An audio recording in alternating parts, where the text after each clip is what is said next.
Au fond, de chacun de nous brûle le même désir profond. Être aimé, pouvoir aimer en retour et vivre une vie pleine de sens.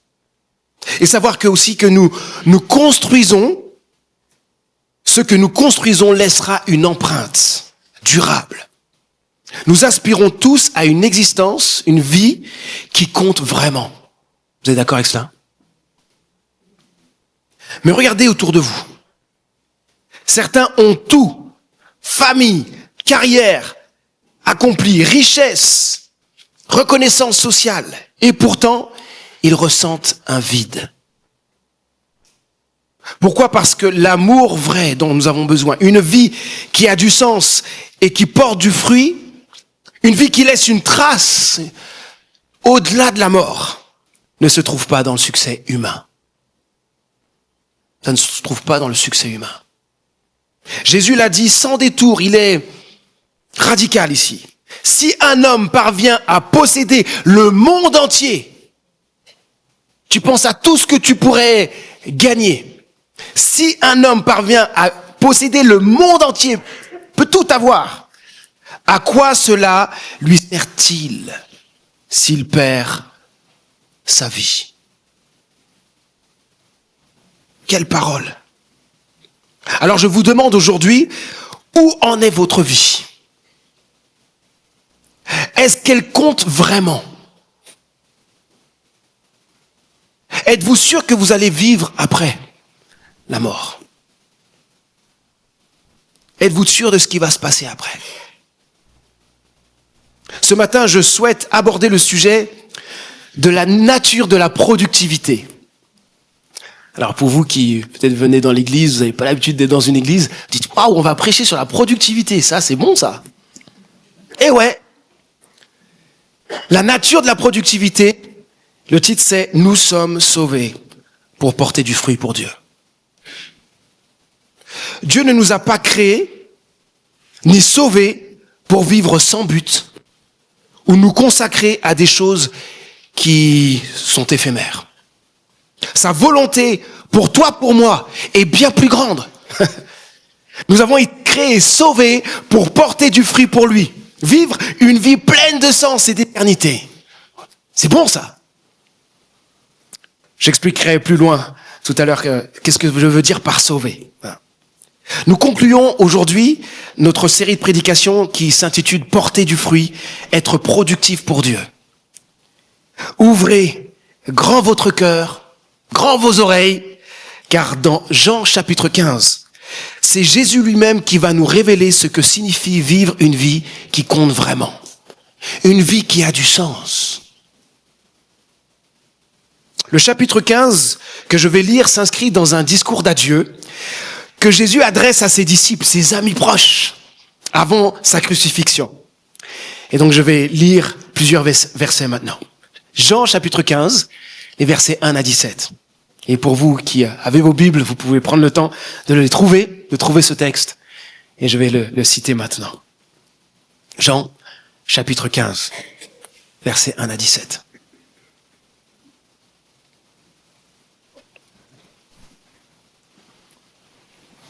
Donc c'est Jésus qui parle, je cite.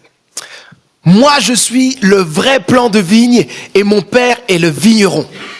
Tous les sarments en moi qui ne portent pas de fruits, il les coupe, et tous ceux qui en portent, il purifie afin qu'ils produisent un fruit encore plus abondant. Vous aussi, vous avez déjà été purifiés grâce à la parole que je vous ai enseignée. Demeurez en moi et moi je demeurerai en vous. Un sarment ne saurait porter du fruit tout seul, sans demeurer attaché au cep. Il en est de même pour vous, si vous ne demeurez pas en moi, vous ne pouvez porter aucun fruit. Je suis le cep de la vigne. Vous en êtes les sarments.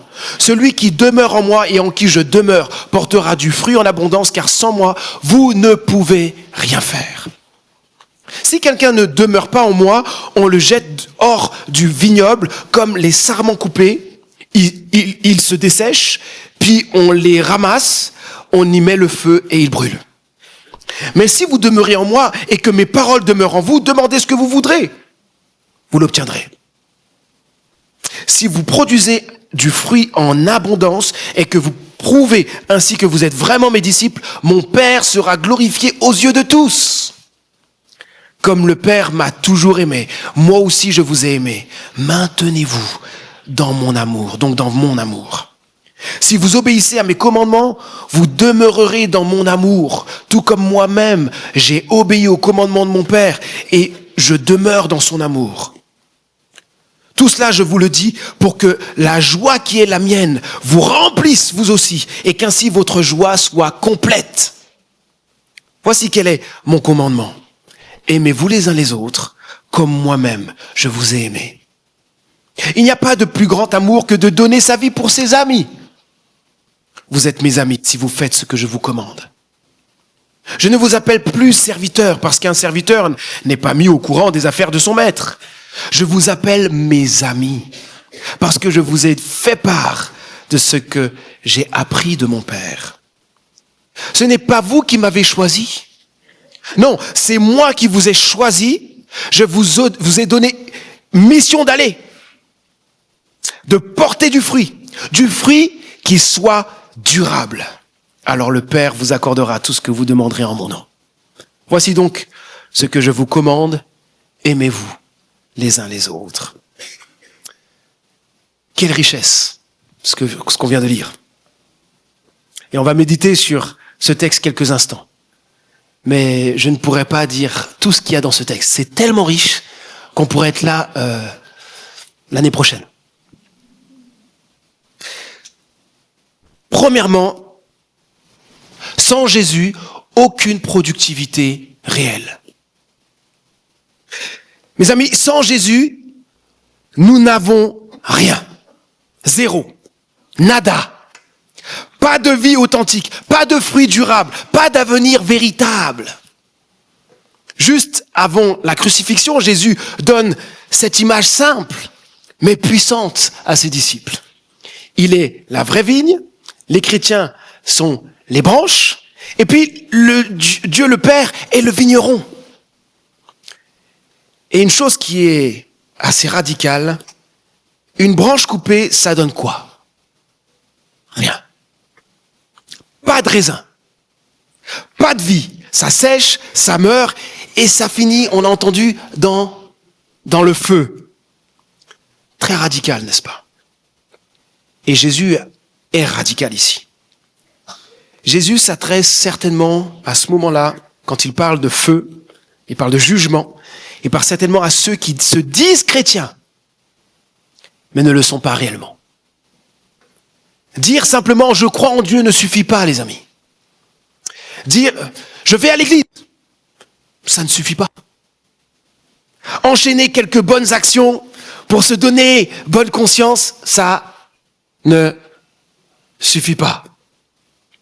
Pourquoi? Parce qu'une vie séparée de Jésus est une vie qui dessèche, qui meurt, qui n'a pas d'avenir. Même si elle semble belle en surface, elle est spirituellement stérile. Mais une vie attachée à Jésus est une vie qui porte sa vie. Une vie qui produit du fruit, honore Dieu et déborde d'une joie durable, éternelle. Alors je vous pose la question la plus importante de votre vie. Êtes-vous attaché à Jésus?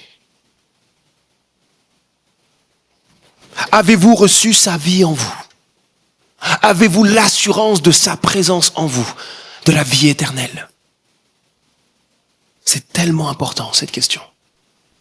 La Bible dit, et elle est très claire, en Romains chapitre 6, verset 23, le salaire du péché, c'est la mort. Nous sommes séparés de Dieu. Nous méritons tous une séparation éternelle d'avec Dieu à cause de nos péchés, à cause de notre rébellion contre Dieu, notre refus de le reconnaître. Peut-être que ça vous choque ce matin, mais vous devez l'entendre. Notre relation avec Dieu est brisée parce que nous avons tous choisi de vivre pour nous-mêmes, de faire comme bon nous semble, d'ignorer sa volonté, d'oublier de lui dire merci pour tout ce qu'il nous donne. Nous respirons son air, nous vivons grâce à lui, mais nous choisissons de l'ignorer. Voilà la réalité que la Bible expose. Nous méritons l'enfer, d'être loin de sa présence, dans un lieu terrible après notre mort. Mais écoutez la bonne nouvelle. Jésus-Christ a donné sa vie sur une croix pour nous pardonner, pour briser le pouvoir du péché dans notre vie, pour rétablir notre relation avec Dieu et pour offrir la vie éternelle. Il est mort pour toi, pour moi, et il est ressuscité. C'est énorme, n'est-ce pas?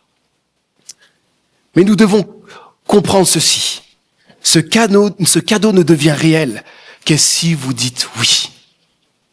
J'ai beau vous donner un cadeau, ou 2, ou 10. Si vous ne le prenez pas, ça sert à rien.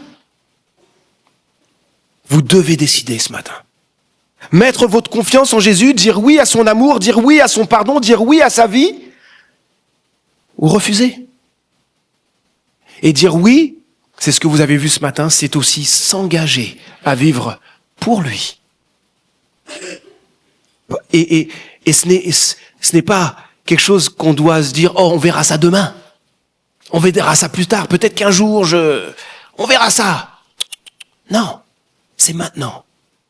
La Bible dit que c'est maintenant le jour du salut. Le jour pour être sauvé. Parce que demain, on ne maîtrise pas demain.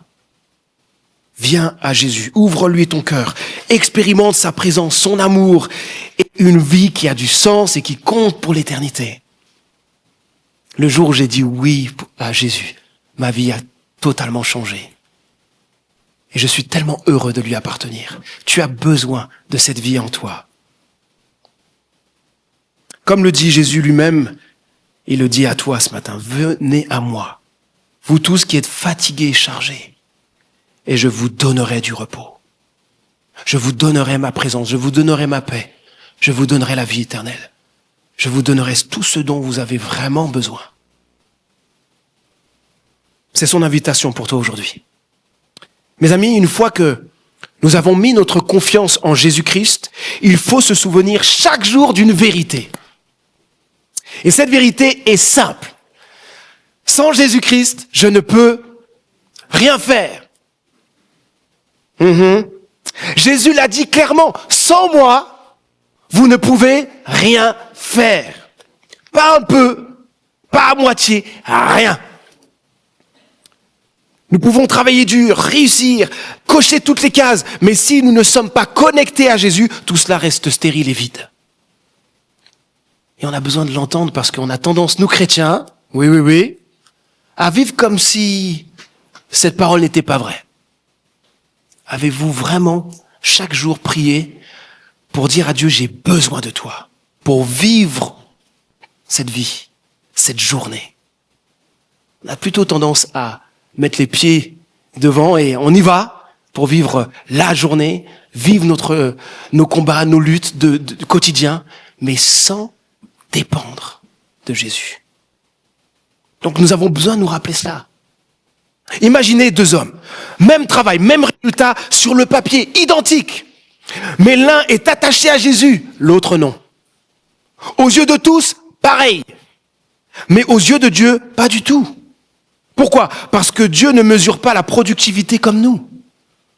Nous, on se fixe souvent sur les résultats visibles. Finir un travail, accomplir les tâches, cocher toutes les cases. C'est important, on est d'accord.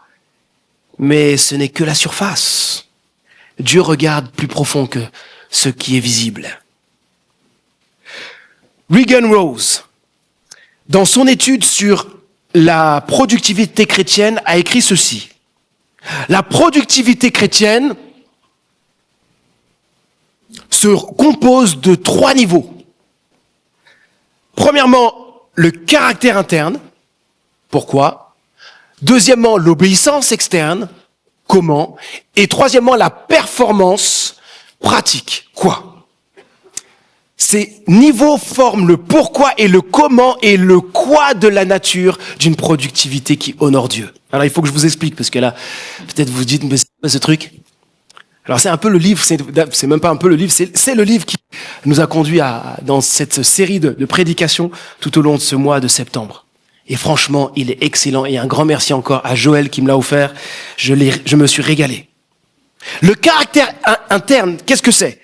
C'est le pourquoi nous agissons comme nous agissons. C'est la motivation profonde de notre cœur. L'obéissance externe, c'est le comment.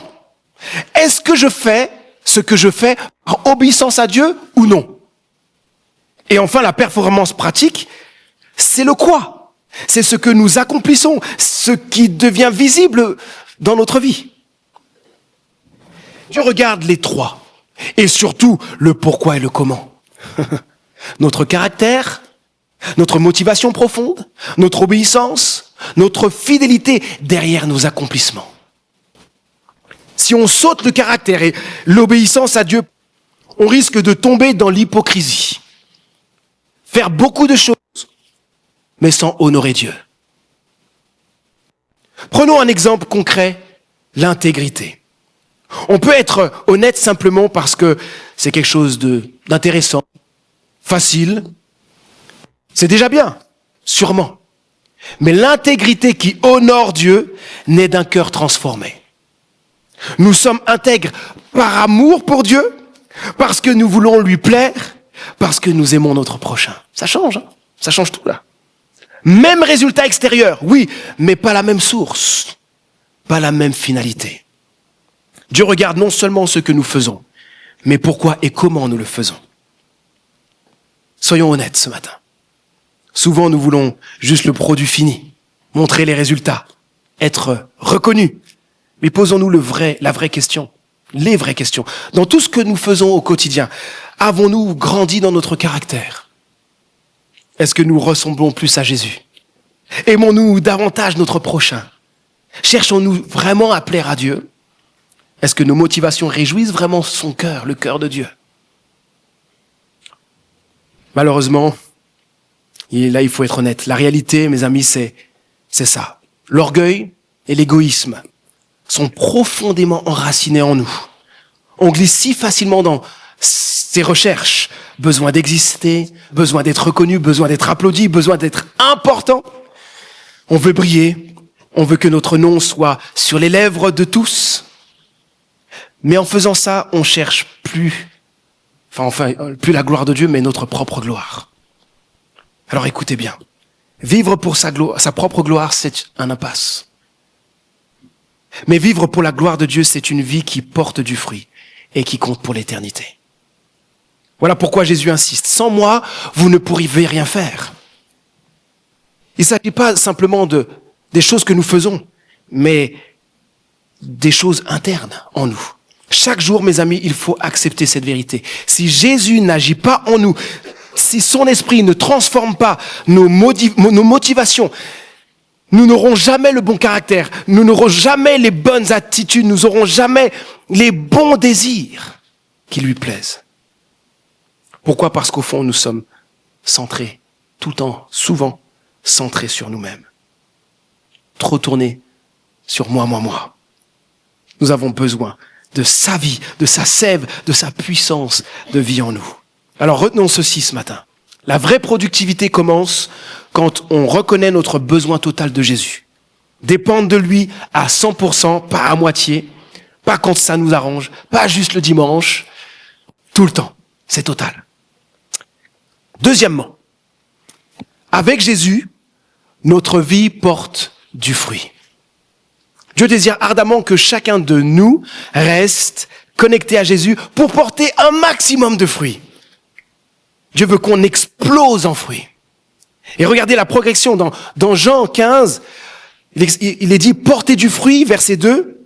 Ensuite, dans le même verset, produire un fruit encore plus abondant, jusqu'à verset 8, porter du fruit qui demeure pour l'éternité. Si on n'a pas compris que Dieu veut qu'on porte du fruit, je sais pas, il y a un problème. Là, il est plus que clair. Dieu veut que tu portes du fruit, que nous portions du fruit.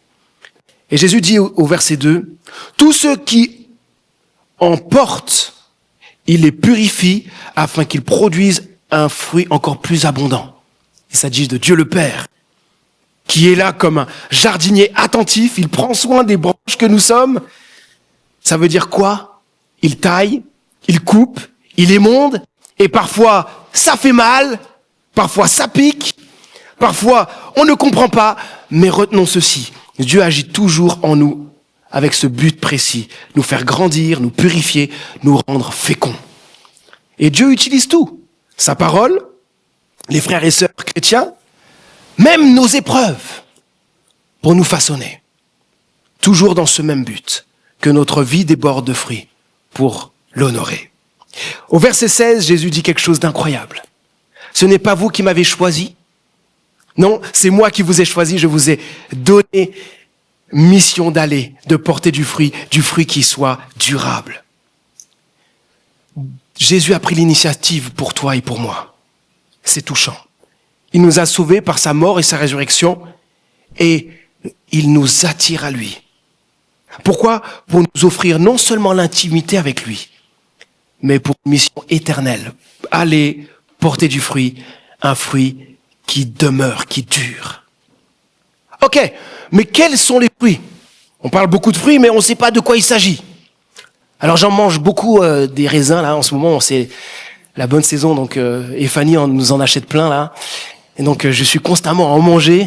D'ailleurs, il y avait un anniversaire hier et elle m'a dit, bon, si tu peux en laisser pour l'anniversaire. Et j'étais trop content parce qu'après l'anniversaire, il y en avait tout plein. Donc j'en ai mangé plein encore. Mais il ne s'agit pas de ces fruits-là, ok? Naturellement, nous pensons à des choses extérieures quand on pense aux fruits. Mais pas que. Les chrétiens doivent produire en abondance un fruit intérieur. L'amour, la joie, la fidélité, le caractère transformé par l'esprit. Ça vous fait penser à quelque chose, certainement, vous qui êtes chrétiens. Galates chapitre 5, verset 22. Car le fruit de l'esprit, c'est l'amour, la joie, la patience, la bonté, même la maîtrise de soi. La maîtrise de soi. Hey. Le deuxième fruit est extérieur, de bonnes œuvres, un témoignage qui bénit les autres, une vie qui reflète Jésus. Vous ressemblez de plus en plus à Christ. Et troisièmement, un fruit qui demeure, des vies transformées, des personnes sauvées, un impact qui traverse l'éternité. Yes! Toutes ces choses sont les fruits. Ce n'est pas juste être utile, les amis. Ce n'est pas juste faire des choses par-ci, par-là. Non, c'est une vie transformée de l'intérieur qui déborde à l'extérieur, qui touche les autres et qui compte pour l'éternité. Ouais, c'est énorme ça. Porter du fruit. Jésus annonce 2 conséquences. Quand tu portes du fruit, Dieu est honoré. Le monde voit que tu es vraiment disciple de Christ. Et quand tu portes du fruit, ta joie explose. La joie est déjà là parce que tu as Christ en toi, mais plus tu vis cela, dans cet attachement à Dieu et tu portes du fruit, plus ta joie, elle s'intensifie. Et tu n'as pas une petite joie fragile, non, une joie complète, solide, indestructible. Une joie qui demeure, quelles que soient les circonstances. Ok, maintenant soyons pratiques. On va retrousser nos manches, n'est-ce pas? C'est ce qu'on fait tous les dimanches. D'ailleurs, depuis cette série sur la productivité, je pense que vous êtes plus productifs, n'est-ce pas? Et vous avez compris que être productif, c'est pas produire plus, mais c'est aimer plus. Pour une vie qui compte, qui a vraiment de la valeur aux yeux de Dieu et qui porte des fruits durables, Jésus nous invite à demeurer en lui, à rester attaché à lui, à rester connecté à lui. Pas en théorie, pas de temps en temps, mais chaque jour. Alors comment on fait pour rester branché sur Jésus? Voici 5 clés pour rester attaché à Jésus. Donc c'est notre 3e point. Jésus nous appelle à demeurer en lui pour porter du fruit.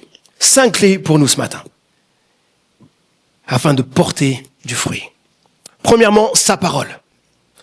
Verset 7, si vous demeurez en moi et que mes paroles demeurent en vous, là pour Jésus c'est super important. Rester attaché à Jésus, c'est laisser sa parole habiter en nous, la lire, la méditer chaque jour pour qu'elle nous façonne.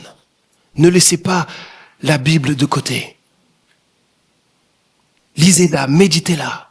Pas en mode à la va-vite, mais laissez-la vous transformer.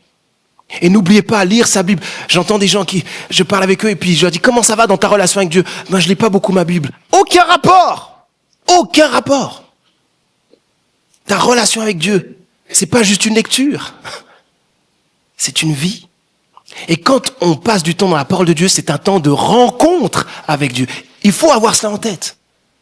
C'est pas je dois lire. C'est je vais passer du temps avec Dieu, mon Créateur.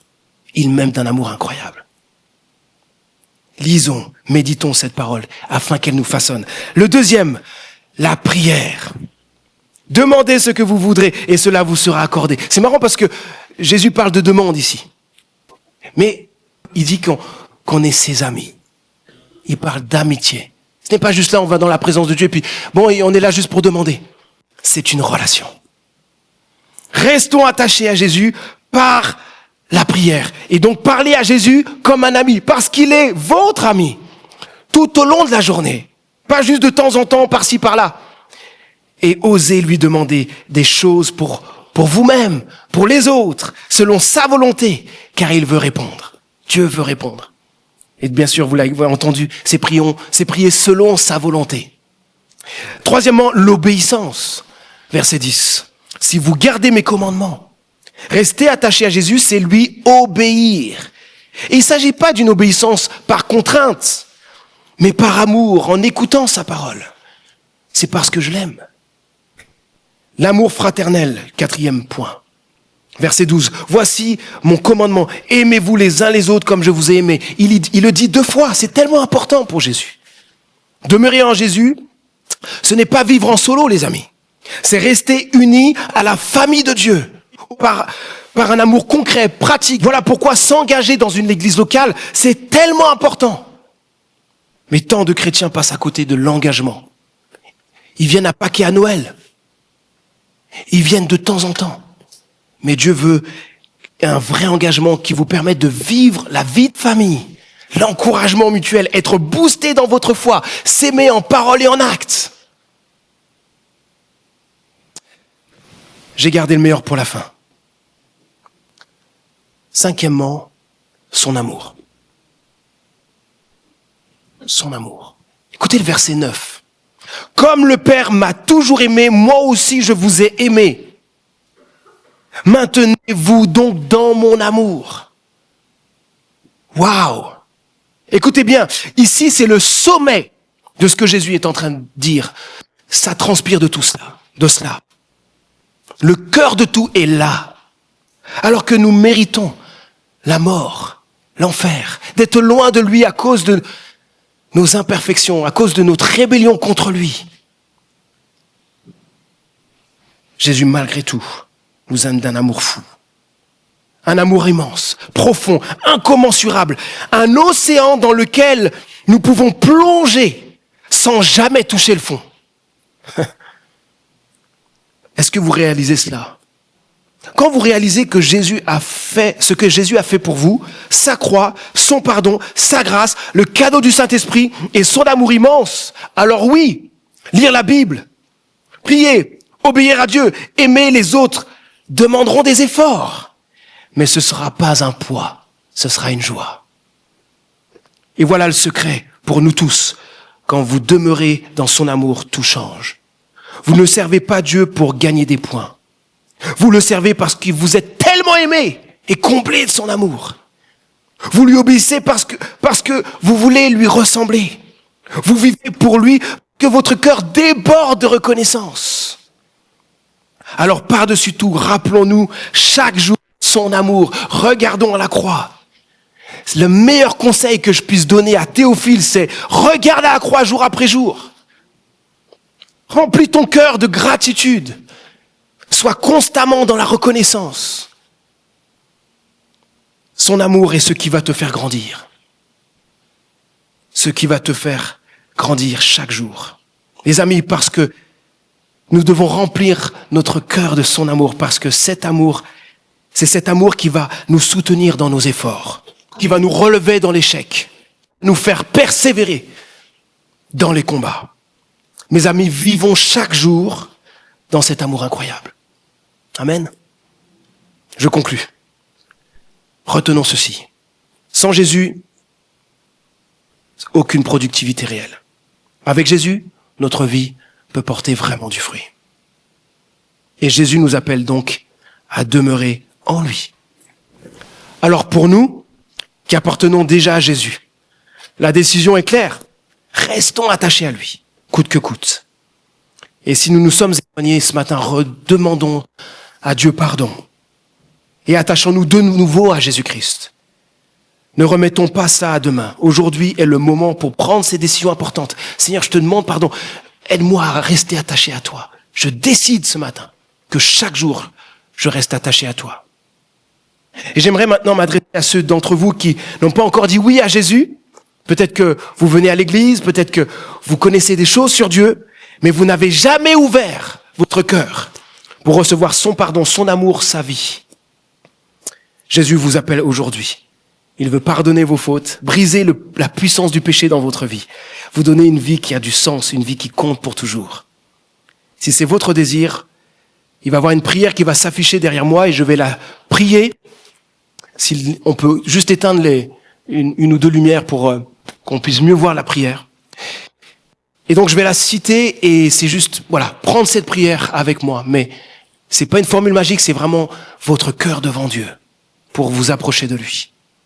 Voilà, je vais formuler cette prière, vous pouvez la prendre avec moi pour la faire vôtre dans votre cœur. Seigneur Jésus, je reconnais que j'ai vécu loin de toi. Je reconnais mes fautes, mon péché, ma rébellion. Mais aujourd'hui, je dis oui à ton amour, oui à ton pardon, oui à ta croix, oui à la vie nouvelle que tu veux me donner. Viens dans mon cœur, Seigneur. Transforme ma vie. Fais de moi une personne qui porte du fruit pour l'éternité. Merci parce que tu m'aimes. Merci parce que tu m'accueilles. À partir d'aujourd'hui, je veux vivre pour toi. Amen. Je vais prier. Notre Dieu, nous reconnaissons ce matin que sans toi, nous ne pouvons rien faire. Nous avons besoin de ta vie, de ta sève, de ta puissance qui coule en nous. Seigneur, je prie pour ceux qui ne t'appartiennent pas encore, attire-les à toi aujourd'hui. Certains ont fait cette prière et amène-les à vraiment vivre pour toi. Que chacun dise oui à ton amour et reçoive ton pardon et découvre cette vie qui a du sens et qui compte pour l'éternité. Je te prie aussi pour nous qui t'appartenons. Merci parce que tu nous as sauvés, appelés et donné une vie nouvelle pour que nous portions du fruit qui demeure pour l'éternité. Pardon pour toutes les fois où nous nous sommes éloignés de toi. Aide-nous tous à demeurer en toi, dans ta parole, dans la prière, dans l'obéissance, dans l'amour fraternel et surtout dans ton amour. Fais de nous une église qui porte beaucoup de fruits pour ta gloire et afin que notre joie soit complète en toi. Au nom de Jésus-Christ. Amen.